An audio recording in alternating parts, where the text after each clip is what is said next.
रानीपुर गांव में ममता और संतोष दो पति पत्नी रहा करते थे। दोनों में काफी अच्छा प्रेम था। ममता को बहुत अच्छे से बिरयानी बनाने आता था। वो खूब अच्छे से बिरयानी बनाती थी, इसीलिए संतोष इसका फायदा उठाते हैं और उसे बिरयानी बनाने के लिए कहते हैं। और देखते ही देखते घर के बाहर एक बड़ा सा ढाबा जैसा खोल लेते हैं। और ममता की बिरयानी इतनी टेस्टी होती थी कि गांव वाले उसे खाए बिना रह नहीं सकते थे। हर रोज आकर वहाँ सभी गांव वाले बिरयानी खाते थे। हमेशा ढाबा फुल रहता था। लोग लाइन लगाकर बिरयानी खाते थे। इतनी अच्छी ममता बिरयानी बनाती थी। अरे संतोष, क्या हुआ? बिरयानी नहीं बनी क्या? पेट में चूहे कूद रहे हैं, जल्दी लेके आओ ना रे भाई। अरे आया आया मुंशी जी, अभी लेके आया। अरे हमें भी दो बिरयानी, जल्दी से भूख लगी है। अरे का बिटुआ, हमें भूल गया क्या? हम भी हैं इधर। अरे हाँ हाँ चाचा, कैसे भूल सकता हूँ, सबको दे रहा हूँ, थोड़ा सा समय दीजिए हमें। फिर संतोष जल्दी जल्दी से बिरयानी निकालता है और सभी को बिरयानी पहुंचाता है। सभी कोई बड़े मजे से बिरयानी खाते और खूब नाम करते ममता के बिरयानी का। अरे संतोष भाई, हमें भी बिरयानी खानी है, हमें भी लगा दो। लेकिन भैया थोड़ा सा इंतजार करना पड़ेगा, अभी तो ढाबा फुल है। थोड़ा सा रुक जाइए, उन लोगों को खा लेने दीजिए, फिर मैं आपका प्लेट लगाता हूँ। थोड़ा सा रुक जाइए। अरे हाँ हाँ, ऐसे बिरयानी खाने के लिए अवश्य थोड़ी देर क्या, 1 घंटा इंतजार कर सकता हूँ। तुम समय लगाओ, लेकिन खाना खा के ही जाऊंगा। ये सारी बातें और चीजें दरवाजे पर से ममता देख रही होती है। वो काफी खुश होती है क्योंकि उनकी बिरयानी सभी को काफी पसंद कर रहे थे और इससे उनका घर भी तो चलता था काफी अच्छे से। ऐसे ही धीरे धीरे दिन बीतने लगते हैं और उनका ढाबा काफी अच्छे से चलता है। एक बड़े से हंडे में हर रोज ममता बिरयानी बनाती है और सारा हंडा हर रोज खाली हो जाता है। ऐसे ही ममता गांव में बिरयानी वाली के नाम से फेमस हो जाती है। धीरे धीरे वक्त बीतने के साथ साथ मौसम भी बदलता है। ठंड का मौसम आ जाता है, जिस कारण संतोष और ममता का ये बिरयानी ढाबा अब नहीं चलता है। घंटों वो लोग बाहर बैठे रहते हैं, लेकिन कोई भी कस्टमर नहीं आते हैं, जिस कारण संतोष और ममता काफी चिंतित हो जाते हैं। एक रोज ढोलू राम उधर से गुजर रहा था। ढोलू राम को ममता की बिरयानी बहुत पसंद थी, लेकिन आ नहीं रहा था। तभी संतोष की नजर पड़ती है ढोलू राम पर। अरे ढोलू भाई, इधर आना जरा। अरे हाँ संतोष भाई, बोलो बोलो, क्या हो गया? काफी सर्दी पड़ी है। अरे ढोलू भाई, आपको तो ममता की बिरयानी बहुत पसंद थी, हर रोज खाने आते थे, तो अब क्या हो गया? अब तो कई दिनों से नजर ही नहीं आ रहे। कोई दिक्कत है क्या? अब तो बिरयानी के दाम भी घटा दिए हैं, तब भी नहीं आते, आप भी नहीं आते और बाकी लोग भी नहीं। आखिर बात क्या है? अरे संतोष भाई, बात उस बात की नहीं कि आप पैसा घटा दिए हैं। बात इस बात की है कि यहाँ पहाड़ों के करीब काफी ठंडी हवाएं चलती है और आपका ये खुला मुला सा ढाबा, यहाँ बैठकर खाने में जान चली जाएगी। इसीलिए मैं तो नहीं आता इस ठंडी में, और भी बाकी गांव वाले भी नहीं आते हैं। कोई बंदोबस्त कीजिएगा तो जरूर आएगा सब कोई, क्योंकि ममता भाभी की बिरयानी तो फेमस है, फेमस। हमें तो बड़ा मजा आता था खाने में, लेकिन क्या करूँ, सर्दी की वजह से नहीं आ पा रहा हूँ। चलिए अब मैं चलता हूँ, ज्यादा देर यहाँ रुक नहीं पाऊंगा, काफी ठंडी लग रही है। ढोलू राम वहाँ से चला जाता है। इधर संतोष और ममता के लिए एक प्रश्न छोड़ जाता है। संतोष सोचने लगता है, अरे अब क्या करूँ? ठंडी के मौसम में अगर ठंडी नहीं लगेगी तो क्या लगेगा?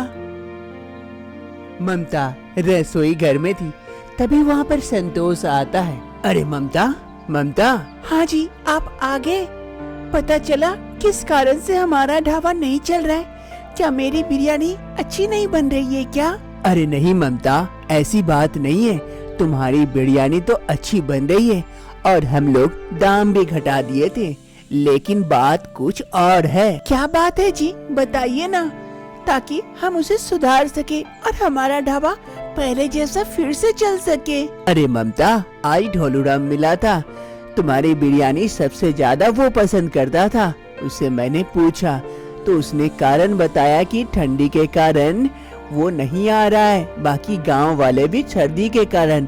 हम लोगों का घर पहाड़ी इलाके में है ना, यहाँ काफी ठंडी हवाएं चल रही है, जिस कारण कोई भी ढाबा में बैठकर खाने से इतरा रहा है। हमें कुछ उपाय लगाना पड़ेगा, तभी शायद फिर से सभी लोग आकर तुम्हारी बिरयानी का मजा ले सकते हैं और हमारी इनकम भी बढ़ सकती है, वरना हम लोग तो ऐसे कंगाल हो जाएंगे। अरे हाँ जी, आप सही कह रहे हैं। सर्दी का मौसम भी पड़ा है, काफी सर्दी पड़ी है, हवाएं भी ठंडी चलती है, इसी कारण लोग नहीं आ रहे। आप एक काम क्यों नहीं करते हैं, वहाँ पर लकड़ियाँ जला दिया कीजिए, उससे गर्मी बढ़ेगी तो शायद हो सकता है कि लोग वापस से आने लगे। अरे हाँ ममता, तुम तो सही कह रही हो। मैं आज ही जाकर जगह जगह पर लकड़ियाँ जला देता हूँ, जिस कारण गर्मी बढ़ेगी तो हो सकता है लोग आ जाएं। संतोष वहाँ से चला जाता है और इधर ममता अपने काम में लग जाती है। सर्दी का मौसम चल रहा था, काफी ठंडी हवाएं चल रही थी, कोहरा भी हो रहा था। जगह जगह पर संतोष आग लगा देता है ताकि आग की लपटों से थोड़ा सा गर्माहट बने रहे और लोग आकर इसके ढाबे में ये बिरयानी खाए और संतोष का फिर से वापस से ढाबा चलने लगे। लेकिन अभी तक कोई भी गांव वाले यहाँ नहीं पहुँच रहे थे। संतोष काफी परेशान होकर बैठा था। तभी उधर से एक आदमी गुजर रहा था, उसे काफी सर्दी लग रही थी। वो जाकर हाथ सेकने लगता है। अरे भाई साहब, ये आपने बड़ा अच्छा किया आग जलाकर, लेकिन जगह जगह पर आग जला के क्यों रखे हैं? कोई तो नजर नहीं आ रहा आपके ढाबे में, फिर ये क्या है? अरे भाई साहब, अब क्या ही बताऊं, सर्दी पड़ने के कारण मेरा ढाबा तो एकदम बंद सा होने लगा है। पहले बहुत सारे भीड़ लगते थे, लाइन लगाकर हमारे यहाँ का बिरयानी खाते थे, लेकिन अब देखिए ये हाल हो गया है, एक भी कस्टमर नहीं है, बिरयानी नष्ट हो रही है, हमारा ढाबा तो डूबते जा रहा है। क्या करूँ समझ नहीं आ रहा है। सोचा आग जला दूं तो लोग आएंगे, लेकिन ये क्या, एक भी लोग नहीं आ रहे हैं। अब आप ही बताइए क्या करूं? अरे भाई साहब, कुछ न कुछ नया करना होता है, ऐसे आग जला देने से सब कोई थोड़े ना आने लगेगा इस सर्दी में। और ऊपर से यहाँ तो बहुत ज्यादा सर्दी है, ठंड काफी है, हवाएं भी चल रही है।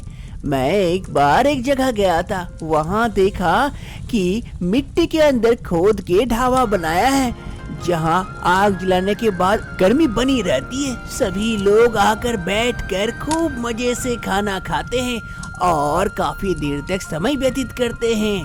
आप भी ऐसा कुछ करके देखिए, नया कुछ, तब लोग आएंगे। समय के साथ बदलना पड़ता है भाई साहब, आगे आपकी इच्छा, आप देख लीजिए। ये कहते हुए वो आदमी तो वहाँ से चला जाता है, लेकिन इधर संतोष मन ही मन सोचने लगता है, अरे वो आदमी क्या सच कह रहा था? क्या मैं यहाँ पर अंडरग्राउंड होटल बना दूं ताकि सब कोई आकर खाना खाए? बड़ा सा गड्ढा करके अगर नीचे बना देता हूँ तो शायद चलने लगे, हवाएं तो ऊपर से निकल जाएगी, नीचे जाने के बाद गर्माहट बनी रहेगी। ऐसा करने से काम बन सकता है, लेकिन काफी मजदूर लगेंगे यहाँ पर गड्ढा खोदने में और ये सब बंदोबस्त करने में। क्या हर्ज है, करके ही देखता हूँ एक बार। संतोष उस आदमी की बात मान लेता है और कुछ लोगों को लगाकर मिट्टी खोदकर अंडरग्राउंड होटल बना लेता है। जो ढाबा ऊपर था, लोग नहीं आ रहे थे, अब गड्ढे के अंदर होने से सभी लोग भीड़ लगाकर यहाँ पर खाना खाने आ जाते हैं। ममता का बिरयानी, क्योंकि ये उन सबको काफी पसंद आता है। नया कॉन्सेप्ट मिट्टी के अंदर खाना खाने के लिए। ठंड का मौसम चल रहा था। ठंडी हवाएं ऊपर ऊपर से गुजर जाती है, नीचे आग जला देते हैं, जिस कारण मिट्टी काफी गर्मी रहती है और काफी गर्माहट पहुंचती है, जिस कारण लोगों को काफी पसंद आता है यहाँ आकर खाना खाना। और संतोष और ममता का वो ढाबा वापस से चलने लगता है। लोग बाहर लाइन लगाकर खड़े रहते हैं कि कब खाली हो और वो लोग जाकर खाना खाए इस अंडरग्राउंड ढाबा में। संतोष काफी खुश हो जाता है, साथ ही ममता भी। अब ममता हर रोज खूब बिरयानी बनाती है और पूरे गांव वालों को खिलाती है। गांव वालों भी बड़े ही मजे से यहाँ आते हैं और खाना खाकर जाते हैं, जिससे संतोष और ममता का जीवन पहले जैसा नॉर्मल हो जाता है और आगे का जीवन खुशी खुशी बिताते हैं। और गांव वाले इस ठंडी में ममता और संतोष के ढाबा में आकर बड़े ही निश्चिंत और शांति से खाना खाते हैं।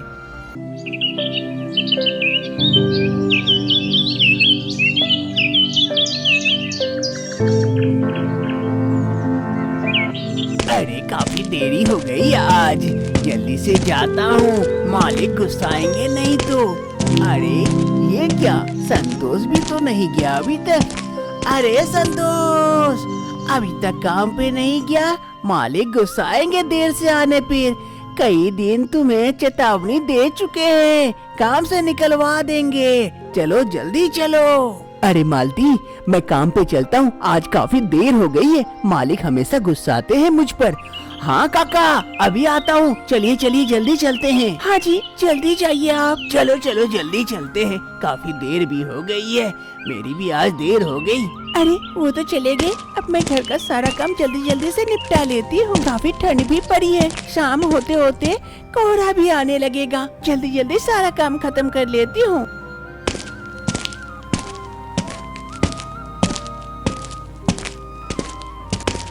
सेठ धनीराम के पास कई सारे खेत थे, जहाँ पर बहुत सारे मजदूर काम किया करते थे।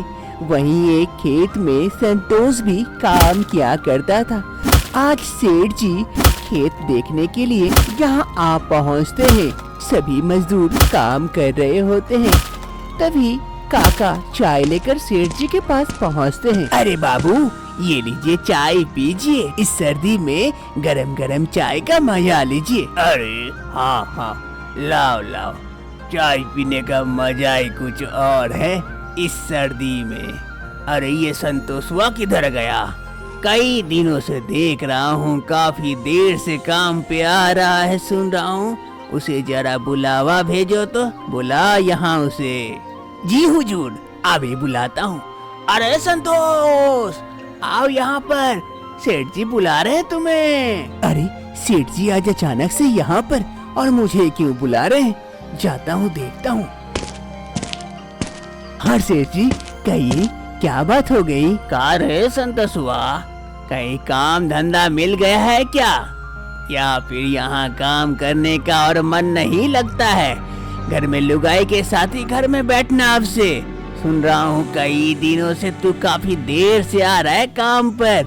अगर ऐसा ही चलता रहा तो काम से निकलवा देंगे, फिर रहना अपने लुगाई के साथ घर में ही बैठ के चूल्हा चौकी करते रहना।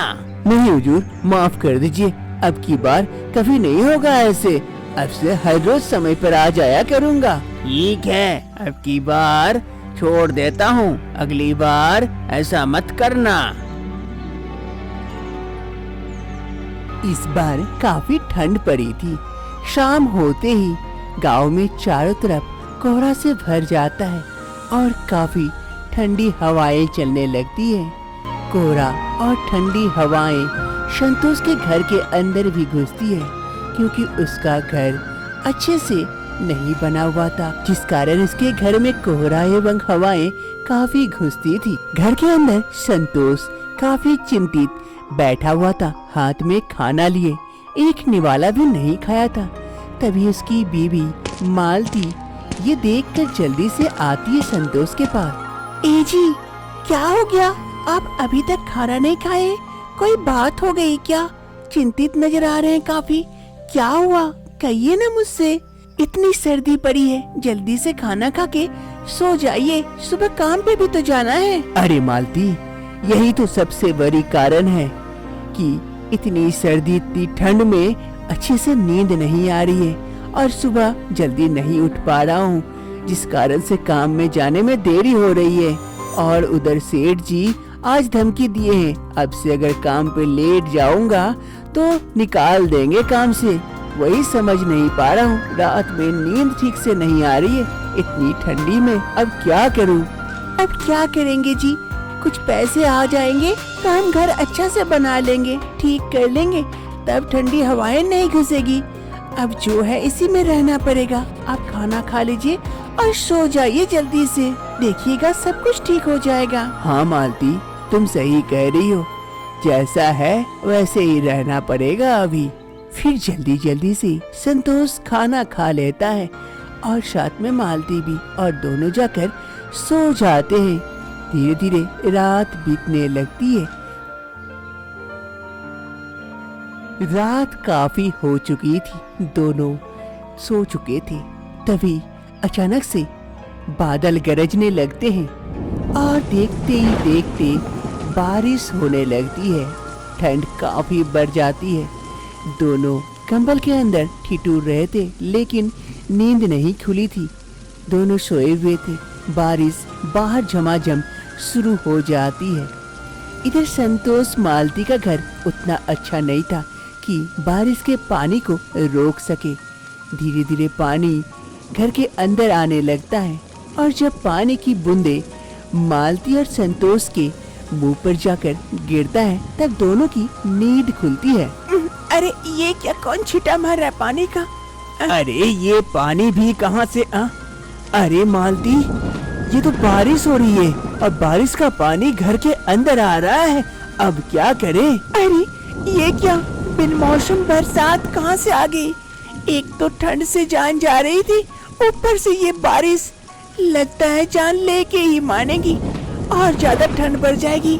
अब क्या करें? अब क्या करना है, जो करना है ऊपर वाले को ही करना है। हम तो बैठकर तमाशा ही देख सकते हैं। अब रात में नींद भी नहीं आएगी और ऐसे ही बैठे रहो जब तक बारिश होती है। ठंड से हालत खराब हो गई है, अब क्या करें? इतनी तेज हवा चल रही है, कोहरा भी घर के अंदर घुसा हुआ है, ऊपर से बारिश। मौसम काफी ठंडी हो चुकी थी। दोनों कंबल ओढ़े बिस्तर के ऊपर चुपचाप बैठे रहते हैं और ठिठुरते हैं। ऐसे ही धीरे धीरे रात पार होती है। अरे आज बारिश के कारण वैसे भी देरी हो गई है। आज पक्का किसी को पता चल गया या सेठ जी के कानों कान खबर हो गई तो मैं काम से ही निकलवा जाऊंगा। क्या करूं, जल्दी से जाके काम पे लग जाता हूं। सब कोई काम पे आ गए होंगे। ये क्या, आज भी सेठ जी खेत में आए हुए थे। सभी मजदूर पहले से आकर काम पर लगे हुए थे सिवाय संतोष के। संतोष सेठ जी को देखकर काफी डर जाता है। वो धीरे धीरे सेठ जी के पास पहुंचता है। वो सेठ जी, आज थोड़ी सी देरी हो गई, वो कल रात बारिश। बस संतोष, बस करो, और तुम्हें यहाँ काम करने की कोई आवश्यकता नहीं है। बाकी सभी मजदूर आए हैं, उसके घर में भी बारिश हुई थी, सिर्फ तुम्हारे घर में नहीं। अब तुम यहाँ से जा सकते हो। लेकिन सेठ जी ऐसा मत करिए, आप अगर मुझे काम से निकाल देंगे तो मैं क्या खाऊंगा, कैसे रहूंगा, दिन कैसे चलेगा? सेठ जी ऐसा मत करिए और एक मौका दीजिए। नहीं संतोष, बहुत मौका दे चुका हूँ, अब तुम जा सकते हो यहाँ से। सेठ जी संतोष को काम से निकाल देते हैं। संतोष काफी उदास हो जाता है और अपने घर की ओर लौट जाता है। संतोष आकर घर के बाहर बैठा हुआ था। मालती घर में नहीं थी, पानी लाने गई हुई थी। पानी लेकर घर लौट रही थी मालती। तभी उसकी नजर संतोष पर पड़ती है। उसे काफी डर सताने लगता है। मालती जल्दी जल्दी से संतोष के पास आने लगती है। ए जी, क्या हो गया? आप अचानक से इस वक्त यहाँ पर? आप तो काम पे गए थे, आपकी तबीयत तो ठीक है ना? क्या हो गया जी? हाँ मालती, मेरी तबीयत बिल्कुल ठीक है। आज मैं वापस से देरी से गया काम पर, सेठ जी आए हुए थे और वहीं से मुझे लौटा दिए, काम से निकाल दिए। अब क्या होगा वही सोच रहा हूँ, घर कैसे चलेगा, पैसे कहाँ से आएंगे, मेरे पास कोई काम नहीं है, क्या करूँगा, क्या खाऊंगा, चिंता सता रही है बहुत। ए जी, चिंता की तो बात है, लेकिन कुछ न कुछ जरूर कुछ सोच लेंगे हम लोग। आप इतना मत सोचिए, तबीयत खराब हो जाएगी। चलिए घर के अंदर चलिए, देखते हैं क्या किया जाए, जरूर कोई न कोई रास्ता निकल आएगा। आप चलिए मेरे साथ, घर के अंदर चलिए।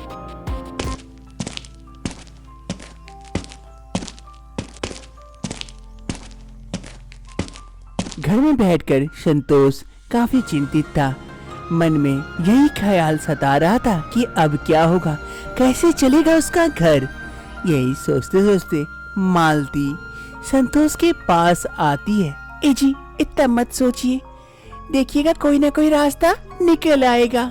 ये लीजिए, मेरे पास कुछ पैसे हैं, ये पैसे जाकर बाजार से कुछ बीजे खरीद लीजिए। वैसे भी आप तो खेत में काम करते हैं, अगर हम अपने घर के बाहर कुछ पौधे लगाए, फसल लगाए, सब्जी वगैरह, तो कैसा रहेगा।